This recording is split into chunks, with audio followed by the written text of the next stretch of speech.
সিলেটের কানাইঘাটের একটি community centre থেকে এক মহিলা বাবুর্চি সহ দুজনের লাশ উদ্ধার করেছে পুলিশ। সেই সাথে গুরুতর আহত অবস্থায় উপজেলার ব্রাহ্মণগ্রামের ইয়াহিয়া নামের বাবুর্চিকে সিলেট ওসমানী হাসপাতালে ভর্তি করা হয়েছে।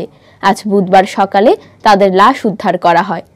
ঘটনাটি ঘটেছে উপজেলার বাণীগ্রাম ইউনিয়নের গাছবাড়ি বাজার আনন্দ কমিউনিটি সেন্টারে।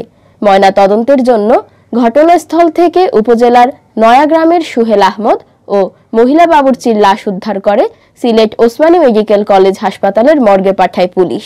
বিষয়টি নিশ্চিত করেছেন কানাইঘাট থানার ওসি জাহিদুল হক।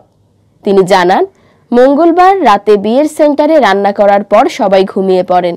আজ বুধবার 1 ডিসেম্বর সকালে রান্নাঘরের দরজা বন্ধ থাকায় ভেতর থেকে কোনো সাড়া শব্দ না পাওয়ায় পুলিশকে খবর দেয়া হয়।